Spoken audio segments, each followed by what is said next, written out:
সবাইকে সানা smile education সেন্টারে স্বাগত জানিয়ে আজকের পর্বটি শুরু করছি। আজকে তোমাদের জন্য নিয়ে চলে এসেছি, তোমরা যারা নবম শ্রেণীর দ্বিতীয় পর্যায়ক্রমিক মূল্যায়ন পরীক্ষা দেবে, তোমাদের জন্য রায় ও মার্টিনের প্রশ্ন বিচিত্র থেকে আজকে সমাধান করে দেখাবো ভূগোল বিষয়ে মডেল নম্বর 12, অর্থাৎ 12 নম্বর স্কুলের যে সমস্ত ছোট ও বড় প্রশ্নগুলি আছে সমস্ত প্রশ্নের উত্তর সমাধান করে দেখাবো।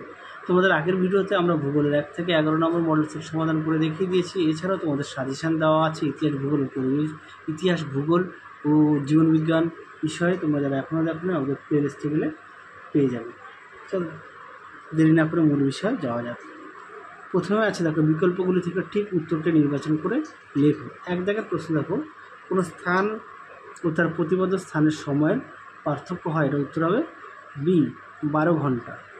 পরবর্তী প্রশ্ন দেখো কী আছে, দুই দাগের, ভূমি বরফ মুক্তের কারণে চাপ মুক্ত হলে সৃষ্ট আলোড়ন হলো, সঠিক উত্তর হবে অপশান ডি সমস্থিতি। পরবর্তী দেখো, মাথার ওপর ধ্রুব তারাকে দেখা যায়, উত্তরটি হবে অপশান সি সুমেরু বিন্দুতে। পরবর্তী প্রশ্ন দেখো 4 দাগের, ভারতের ভাগেলখণ্ড ও বুন্দেলখণ্ড হলো, সঠিক উত্তর হবে অপশান বি ব্যবিচ্ছিন্ন। পরবর্তী প্রশ্ন দেখো 5 দাগের, পশ্চিমবঙ্গ ও নেপাল সীমানায় অবস্থিত শৈলশিরা হলো, সঠিক উত্তর হবে অপশান এ সিঙ্গলীলা। পরবর্তী দেখো, শিলাবতী ও দ্বারকেশ্বর নদীর মিলিত প্রবাহ, সঠিক উত্তর হবে অপশান সি রূপনারায়ণ। পরবর্তী দেখো, শিলা আবহবিকারগ্রস্ত হলে পদার্থের, এটা উত্তর হবে অপশান বি এক স্থানে থাকে। চলো এরপরে আমরা দেখব বিভাগ ক্ষয়ে কী আছে। বিভাগ ক্ষয়ে দেখো আছে শূন্যস্থান পূরণ করো। প্রথমে আছে দ্রাঘিমা রেখাগুলি পৃথিবীর কেন্দ্রে ড্যাশ ডিগ্রি কোণ উৎপন্ন করে, এটা উত্তর হবে 90 ডিগ্রি। পরবর্তী দেখো 2 দাগের, তুলানের নিম্নভাগে একটি সমভূমির উদাহরণ হলো, সঠিক উত্তরটি হবে অবনত সমভূমির উদাহরণ, অবনত। পরবর্তী প্রশ্ন দেখো কী আছে, মাথাভাঙা ও জলঙ্গি ড্যাশ নদী থেকে উৎপন্ন হয়েছে, এটা উত্তর হবে ভাগীরথী হুগলি নদী, ভাগীরথী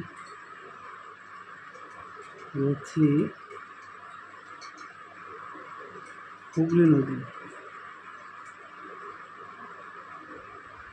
পরবর্তী দেখো বিভাগের শুদ্ধ অশুদ্ধ, লেখক কী বলেছে দেখো, পুঞ্জিত স্খলন আবহবিকার ও নয়, ক্ষয়ীভবনও নয়, এটা হচ্ছে শুদ্ধ। পরবর্তী দেখো 2 দাগের, মূলবদ্ধ রেখা থেকে দ্রাঘিমা রেখা গণনা করা হয়, এটাও শুদ্ধ। পরবর্তী দেখো কী আছে, পরবর্তী আছে সি দাগের, পলিকরণ প্রক্রিয়াটি কোন স্থানে ঘটে থাকে, এই প্রশ্নের উত্তরটি হয় সমুদ্র উপকূলে, সমুদ্র উপকূলে। পরবর্তী দেখো 2 দাগের, মুর্শিদাবাদ জেলাটি পশ্চিমবঙ্গের কোন বিভাগের অন্তর্গত, এটা উত্তর হবে মালদা বিভাগের অন্তর্গত। পরেরটা দেখো কি আছে, স্তূপ পর্বতের পার্শ্ববর্তী নিম্ন অবনত ভূমি কি নামে পরিচিত, এটা উত্তর হবে গ্রস্ত উপত্যকা,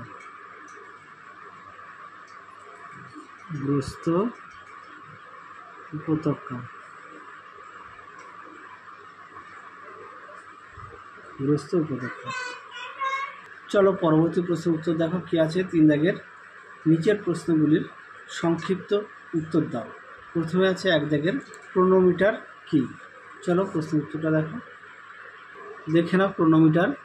ক্রোনোমিটার হলো সময় নির্ণয়কারী এক বিশেষ ধরনের ঘড়ি, যা জাহাজের নাবিকদের কাজে লাগে। এই ঘড়ি গ্রিনিচের সময়কেই সূচিত করে, তবে এটি যে কোনো দ্রাঘিমা রেখার স্থানীয় সময় অনুসারে ঠিক করা যায়। সাধারণত নাবিকরা এর সাহায্যে গ্রিনিচের সময় জেনে জাহাজের অবস্থান সম্পর্কে জানতে পারেন। তার উত্তরটি তোমরা এখান থেকে অবধি লিখবে। পরবর্তী প্রশ্ন দেখো 2 দাগের, টেরা রোসা কাকে বলে। চলো প্রশ্ন উত্তরটা দেখে নাও। টেরা রোসা, টেরা শব্দের অর্থ মৃত্তিকা এবং রোসা শব্দের অর্থ হচ্ছে লাল। ক্রান্তীয় অঞ্চলে ল্যাটেরাইটের মতো এক প্রকার লাল রঙের মৃত্তিকাকে টেরারোসা বলে। আবহবিকারের ফলে চুনা পাথরযুক্ত বা কাস্ট অঞ্চলের লৌহ কণাযুক্ত যে ভূ আস্তরণের সৃষ্টি হয় তাকে টেরারোসা বা লাল মাটি বলে। উত্তরটি তোমরা এখান থেকে এই অবধি লিখবে। পরবর্তী সময় দেখো 3 জায়গায় পশ্চিমী ঝঞ্ঝা কি, চলো দেখো প্রশ্ন উত্তরটি। দেখে নাও পশ্চিমী ঝঞ্ঝা সম্পর্কে সুন্দর করে দেওয়া আছে, বৈশিষ্ট্য দেওয়া আছে, একটু দেখে নাও।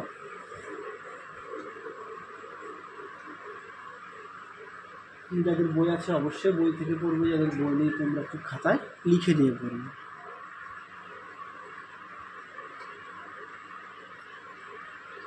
পরবর্তী প্রশ্ন দেখো বিদার অগ্নুপাত কাকে বলে।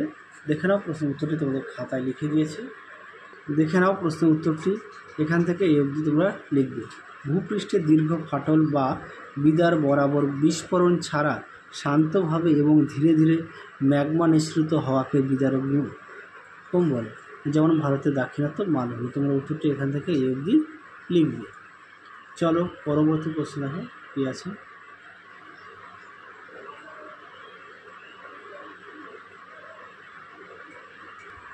পরবর্তী প্রশ্ন দেখো বিভাগ ঘয়ের কী আছে। আন্তর্জাতিক তারিখ রেখাকে মাঝে মাঝে বাঁকানো হয়েছে কেন। এই প্রশ্নটি তোমাদের আগের মডেল সেটে অর্থাৎ 12 নম্বর মডেল সেটে 11 নম্বর মডেল সেটে দেখানো আছে। ঠিক আছে, 11 নম্বর মডেল সেটে উত্তরটা দেখানো আছে। পরেরটা দেখো আরোহণ ও অবরোহণের পার্থক্য, এটা তোমাদের পাঠ্য বইতে দেওয়া আছে তাই দেখালাম না। পরবর্তী দেখো মরু অঞ্চলের যান্ত্রিক আবহবিকারের প্রাধান্য 3টি কারণ লেখো। চলো এই প্রশ্নের উত্তরটা দেখাই। দেখে নাও প্রশ্ন উত্তরটি, দেখে নাও সুন্দর করে দেখো পয়েন্ট দেওয়া আছে। তাপমাত্রার উচ্চ প্রসার, বৃষ্টিপাতের স্বল্পতা, শিলার বিষম প্রকৃতির খনিজের উপস্থিতি, 4 আছে শিলায় সম প্রকৃতির খনিজের উপস্থিতি, 5 আছে হঠাৎ বর্ষণ, 6 দেখো অধিক বাষ্পীভবন, তারপর দেখো বায়ুর কার্যাবলী। এই পর্যন্ত উত্তরটা লিখবে। পরবর্তী প্রশ্ন দেখো খাদার ও ভাঙরের 3টি পার্থক্য লেখো। চলো এই প্রশ্নের উত্তরটা দেখায়, খুবই গুরুত্বপূর্ণ প্রশ্ন। তোমাদের অনেক মডেল সেটে দেওয়া আছে এবং তোমাদের সাজেশানও দেওয়া আছে। তোমাদের ইতিহাস, ভূগোলে, জীবনবিজ্ঞান বিষয়ে সাজেশান দেওয়া আছে। তোমরা যারা এখনও দেখো না আমাদের প্লে লিস্টে গেলে পেয়ে যাবে। দেখে নাও প্রশ্ন উত্তরটি।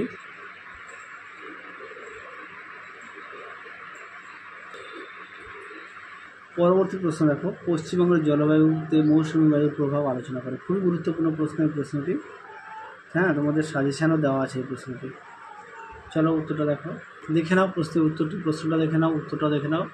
সুন্দর করে পয়েন্ট দেওয়া আছে। উষ্ণতা, বৃষ্টিপাত, আগমনের অনিশ্চয়তা, এটা হচ্ছে 1 নম্বর হচ্ছে ঋতু বৈচিত্র্য। দেখে নাও, এই পর্যন্ত লিখবে। দেখে নাও। পরবর্তী প্রশ্ন দেখো 3 জায়গায় পশ্চিমবঙ্গের উত্তরে পার্বত্য অঞ্চলে ভূপ্রকৃতির সংক্ষিপ্ত বিবরণ দাও। দেখো উত্তরটি, দেখে নাও প্রশ্ন উত্তরটি সুন্দর করে দেওয়া আছে। দেখে নাও। তাহলে চলো আজকের মতো এখানেই সমাপ্ত করছি। আবার দেখা হবে খুব শীঘ্রই তোমাদের পরবর্তী ভিডিওতে। তোমরা সবাই